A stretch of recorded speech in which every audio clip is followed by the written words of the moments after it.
Yo, we got the pricing for ChatGPT ads, and it's a little bit more than any of us expected. We talking like $60 per thousand views, or for the people that know the advertising speak, $60 CPMs.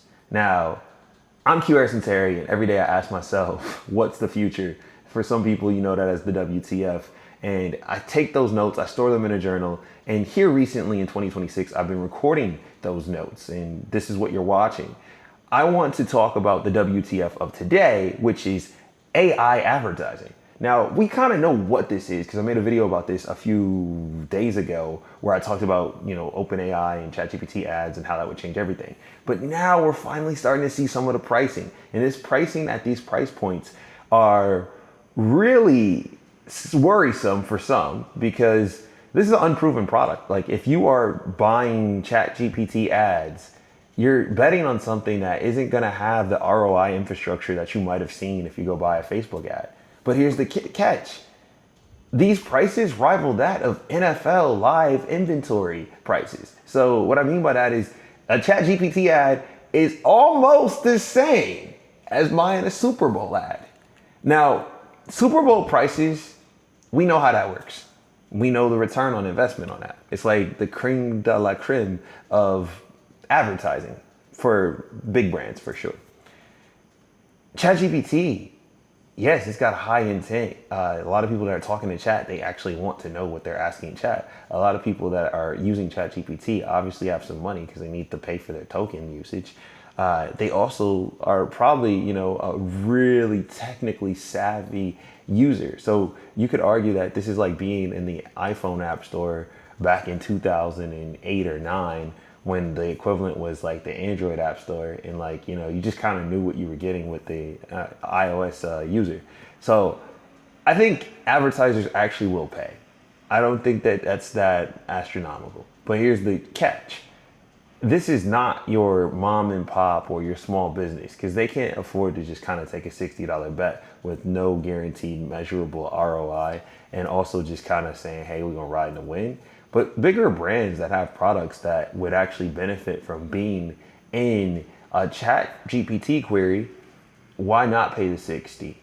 I could see it happening, and it's cheaper than trying to, influence the AI through AEO methods. Now, if I were on the other side of this strategy and I wanted to lower my CPM, maybe I would try to get a bit more press. Maybe I would try to be a bit more relevant on social media. Maybe I would try to make sure our publications and public credentials are always updated because those are the insights and inputs that the AIs are reading about all of the stuff that you do, whether it be your company or your personal brand, and it's educating itself based on that data. So that's your freebie, if you want to say. So it's like if the AI knows you through its AI citations, great. And for the people that are getting cited by AI, they understand the benefits of that, and they'll be talking about it soon. And when you see what's happening in that landscape, more people will do that. So it's going to become tougher to get cited by AI.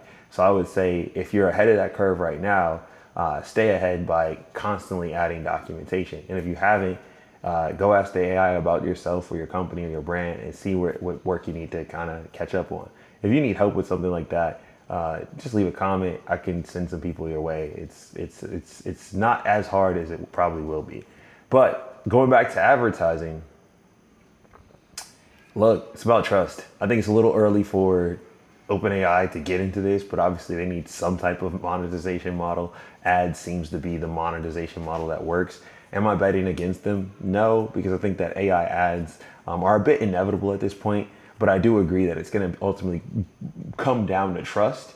And I think a lot of groups didn't want to take this first step because, they want to just accrue trust and they want to accrue value and they want to make sure that these models don't hallucinate so much where you kind of lose brand credibility because you only have so many shots on goal before people just are going to stop using your model. I think, chat probably will get some people to laugh at its pricing and just say they're not on it, but they'll probably be on it. I think that if this is very successful, you're definitely going to see some lawmakers, question ChatGPT and OpenAI. And I mean, they're already dealing with a really massive trial with Elon Musk. And I think that that's just, going to be more inevitable if they actually get this ad engine going, because people are going to be like, oh, they're too powerful, they're this, they're that. But I mean, the new monetization hub is this AI. I mean, that was inevitable. So we're shifting from subscriptions, hopefully, to advertising when we start to look at a group like OpenAI. So in theory, it could get cheaper for us, because if they can subsidize the queries with AI, they'll be more incentivized to show you more ads, and therefore they're going to kind of pull back some of the requirements to do that. And the one way that they really could do that is by lowering the subscription fee or just making it null and void. I can see that. Only enterprise users pay for it. Everybody else gets the ad version of ChatGPT. And like if you're on a paid variant that was, quite expensive in the relative sense, then they like figure out a way to make it worth your while. But they want to show you ads too. So we'll see how this goes. I think digital advertising economics, they changed. Get with the times and try to be ahead of it. All the kids that were selling you Facebook ads and had little agencies doing that, now it's time for you to get with your AI agency and, pair it up with some Netflix, because I think Netflix is also a space where like advertising exists, and like I haven't seen a great brand do anything there that I think is like really changed the game. And then the same thing with Spotify. There's been more people using Spotify ads for sure, but like still super underutilized. With that being said, I will QuHarrison Terry, and I'll catch you in the future.